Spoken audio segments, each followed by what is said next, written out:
abantu bariko barazira iki? Ibi bintu umuntu yobivuga ko ikigayimi iri si ibara mwibagara tivyumvikana. Abantu batumvirizwa tivyumvikana ni ibara mwibagara.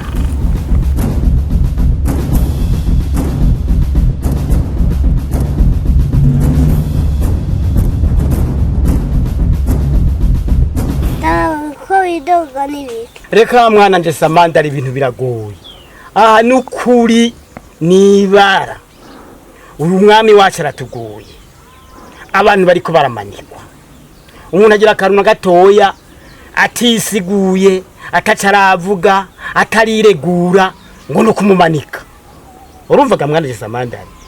Nukuri kosa anibara. Aha najewe karabaye bava bamanika. Ego.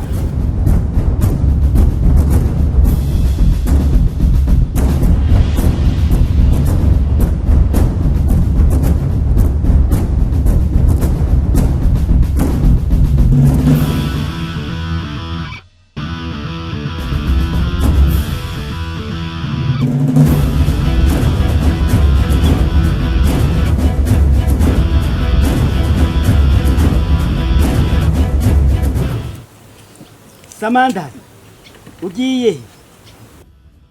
Gibwam. Ugiye gukora iki gakibondo? Atafuye umami, hadafajaw.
Mami y'Uburundi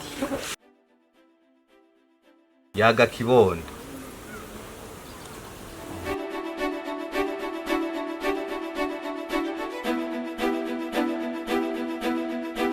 Ndashonje mami y'Uburundi.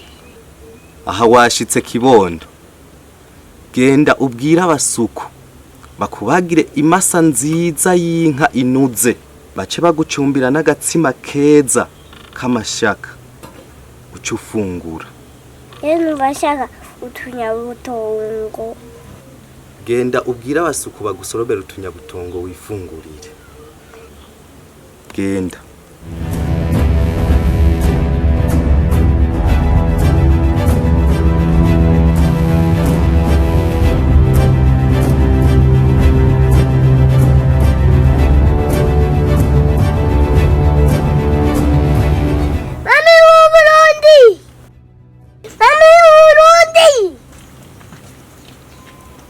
Kibondo, ninde yakubwiye uza gucana ngaha mpande y'ingoro y'umwami? Ingoro y'umwami yoyaga ni bibi. Nagamanda susurutse. Abasuku bari he?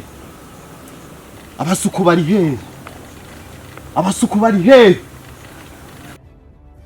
Sabwe. Tabiranda je mami y'Uburundi. Mama maka.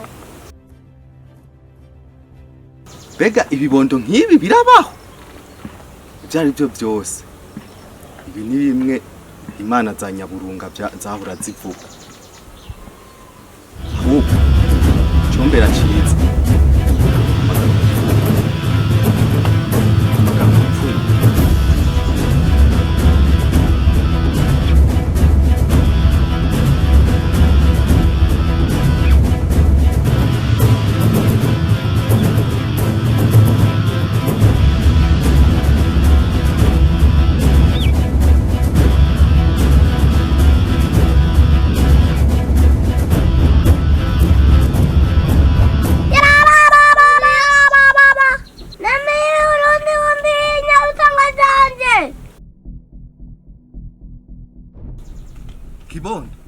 kibondo nibiki induru ibwami ntibaho ngo batugire ibyo ufungura ucuza udutera induru ibwami ntibaho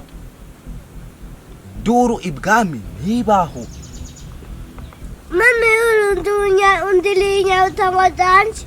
Reka kunyambika ibara kibondo, ndakwinginze ureke kunyambika ibara, ureke kunyambika ibara ndagusavye. Nta nyabutongo zawe no kurira, sinogi nyabutongo z'umwana. Agakona nika ikuzu. Goma takusange. Takushia mubashinga naye. Nakubiba ndilinya utangwa zanje. Ndakwinginze kibondo cyane, ndakwinginze ungirira imbabazi. Pfuma ndaguha akabande kuzuye inka, mugabo ungirira imbabazi ntubivuge. Ndagusabye imbabazi kibondo cyane, ndaguha igisate kimwe cy'igihugu ni wakura uzukirongore, muga ibi bintu bihereze ngaha ndakwinginze. Oya ntibishoboka, ndagushengeza. Ndakwinginze kibondo umbabarire, ndaguha igihugu basi cyose ndakiguhe cyose, mugabo mbabarire kubera noba nambaye ibara. Ndakwinginze kibondo. Ndakukubabariye. Taruchimanza neza. Umviriza abantu. Abantu bakiri urubanza rwiza.